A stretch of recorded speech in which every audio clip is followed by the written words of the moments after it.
Okay, now we have Stacy Lindsay, founder and CCO of the Cholangiocarcinoma Foundation in the US. And we are very happy to have Stacy here, who will be giving us the US perspective. Thank you, Dr. Ramasa and Dr. Bridgewater, and thank you, Helen, for inviting us. It's a pleasure to be here with you today. I'm just going to share a little bit of my personal story. All of us who are advocates for this cancer came to it not of our own choice, but because of a personal story. And this is my brother, Mark. He was 38 years old when he was diagnosed with stage 4 intrahepatic cholangiocarcinoma.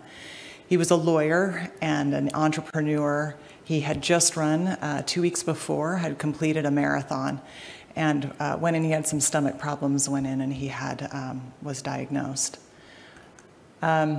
This is his family. 2 months after he was diagnosed, he and his wife had their 4th child. And then these are me and my 2 sisters. The 3 of us were his advocates. When Mark was diagnosed, there was nothing on the web. All I could find were a few random publications on PubMed. And so I reached out to my brother-in-law and asked him, what we could do to reach out to other families who were in the same situation we were. And he created a discussion board for us. So in 2006, when the foundation started, we were just a discussion board. We were just connecting to each other and trying to figure out and solve problems and help each other and talk about different treatments that different people were on. People from all over the world were coming onto that discussion board. And Mark was the oldest one on there for several months. Many of the patients were much younger than him, just keeping in mind that the discussion board was started in 2006. So one of the things that has happened over the years is our annual conference. This year was our 10th annual conference. And those numbers have just continued to go up as patients in the US just yearn to be together. And as advocates, we want the entire community to come together because we know that if every stakeholder is not at the table, that we can't get this work done and we can't move things forward. So that is our job as the foundation in the US. We serve on all kinds of steering committees, advisory boards with the FDA and the NIH, all over and even internationally, because we know how important this work is. In a rare cancer, not only do we have to work together in the US, we have to work together with every group, including the AMMF. Masako, I was thrilled to see Masako here. We've been working with her for a couple of years.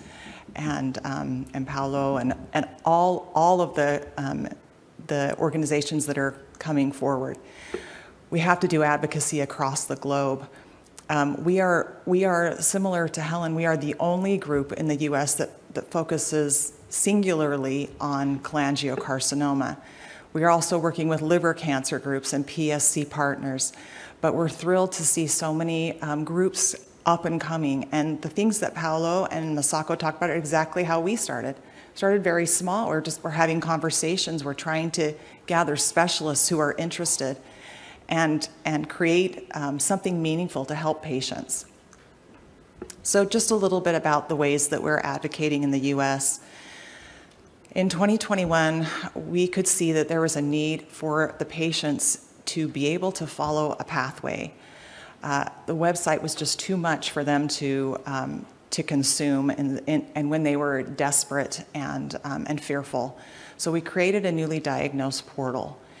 So through that portal, they can get all the resources they need. We distribute a care kit to them. We've distributed more than 1,600 care kits free. And we can see through one of our data partners, Komodo Health, that about 244 newly diagnosed patients are coming through every week through the claims data. So patients who don't have insurance, we don't see them, but we see about 244 newly diagnosed through that data. And we have about 25 to 30 newly diagnosed patients coming in through our portal every week. It's a pretty big gap. So we're always addressing, looking at the numbers, looking at what we can do to increase and do more outreach so that those patients can come in and take advantage of the resources that we've developed for them. One of the other things that we do when patients come in through that portal is that we do a survey, and 68% of those patients request a personal contact. They want to talk with someone. So on the other side, you see that about 50% have had biomarker testing in the US. This number has gone up significantly the last few years as biomarker testing has been placed into the NCCN guidelines and other things. So we're thrilled to see that number going up. We think every patient needs to have this testing. There are a lot of targeted treatments available in that right now, and they need to have the testing to be able to get onto those new clinical trials and new drug and treatment options, and also to get access to those drugs. Another thing that we learned from that survey is about 83% of patients have moderate to severe anxiety. Now, if you're a patient or a caregiver sitting in this room, you know, and we feel that. We know that there's a lot of anxiety with this diagnosis.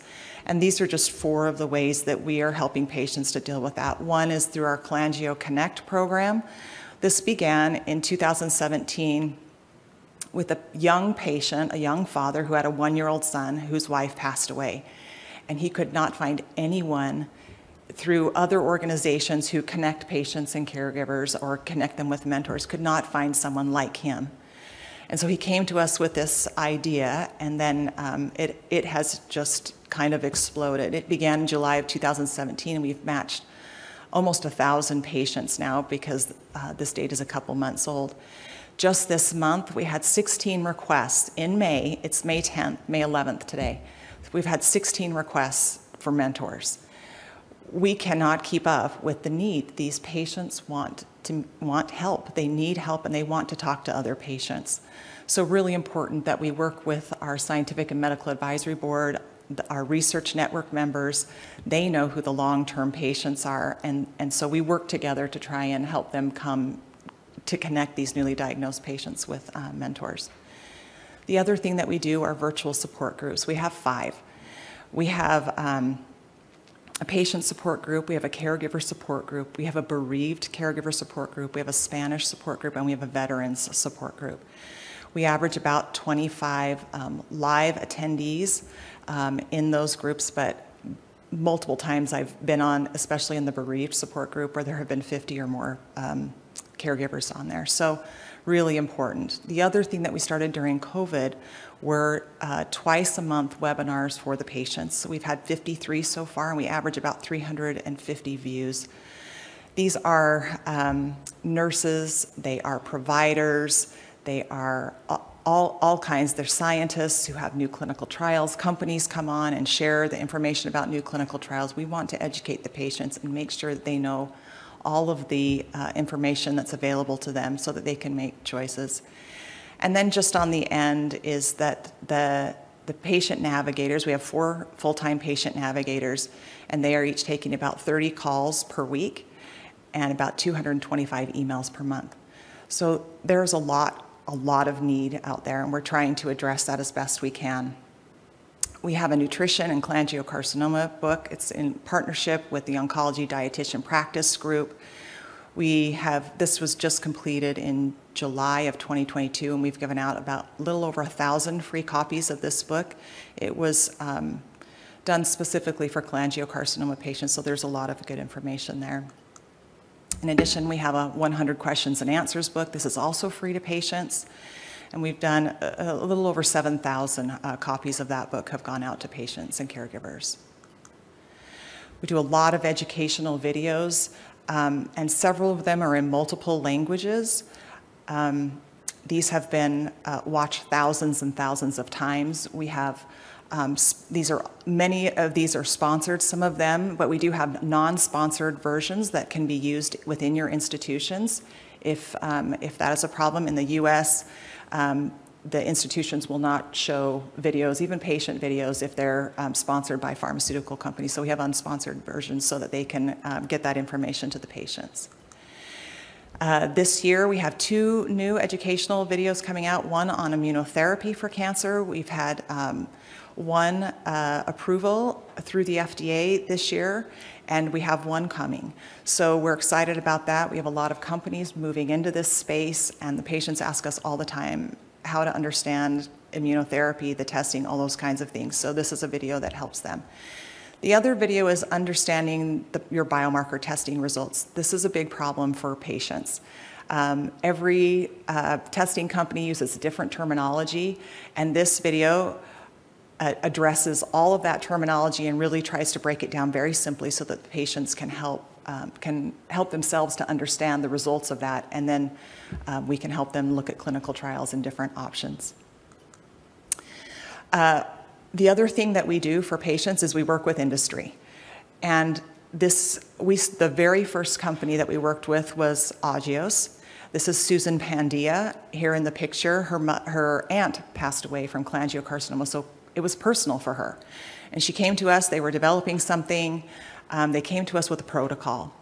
And they wanted to do a one-to-one randomization, and we just did not think the US patients were gonna do that. We encouraged them to do a crossover arm. So we went to the FDA with them, that was approved, and in 2021, they accrued quite quickly, and in 2021, that drug was approved. In 2023, in the next month or two, we have a white paper coming out about that process that we went through with them to help them do a crossover arm, and many companies are using that same protocol now. And we're thrilled about that. Patients want to have that option to cross over into the experimental drug. So this is a timeline, and this is just to show the way that we work with industry. I know you can't read those. Those are patient advisory boards. Those are physician advisory boards. Those are looking at protocols. Those are educational materials, those are webinars, all of the kinds of things that we are doing with these pharmaceutical companies to try and get more options available for patients. And this is a slide that just shows you what's happened in the last few years. And you can see on the left, Dr. Bridgewater and Dr. Valet, there's the standard of care we had from ABCO2. And as you move down, 2011, 12, 13, 2017 was our first solid tumor approval in the US for pembrolizumab for MSI-high. And then you can see in 2020, approval.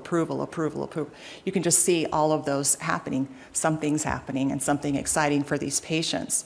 And it's because we're working together to get more treatment options for them. The other thing that we do is the patients, one of the very first things that they came onto the discussion board, they would say, where's the research? How can we support research? What's being done? And so early on in 2015, we talked with our scientific and medical advisory board, and they decided the best way for us to increase the research was to get these young investigators involved. So these are some of the institutions that we have supported with fellowship awards, almost 2.5 million to date, and then additional research funding for specific projects a little over $1 million. The other way, and when you looked at that stakeholder kind of circular wheel, part of that is international work, and I'm so grateful for Helen and her partnership, and also grateful for the International Cholangiocarcinoma Research Network members who are constantly reaching out and trying to collaborate with others. We have to do this work together. We just have to, or it can't get done.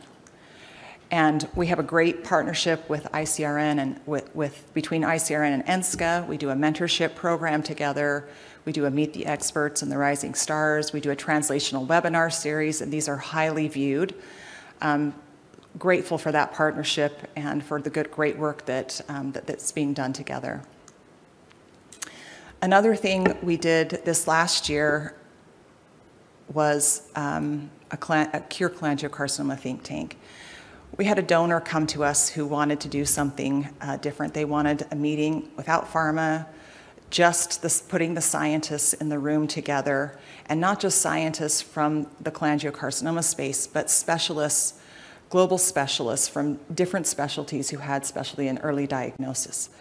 So we had about 59 specialists come together, and we focused on two themes: precision early diagnostics and prevention, and precision therapeutics. And we have funded almost $1 million and will be funding almost $1 million on those 2 projects with PSC partners and some other groups that we're working with. So the other thing we do through the ICRN is the Asia Pacific Conference. It's been really important to us that we collaborate, again, widely.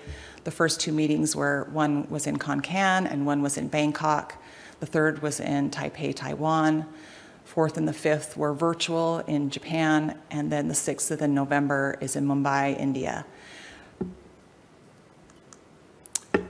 So again, this is our annual conference. It's April 17th through the 19th in 2024. You're all invited.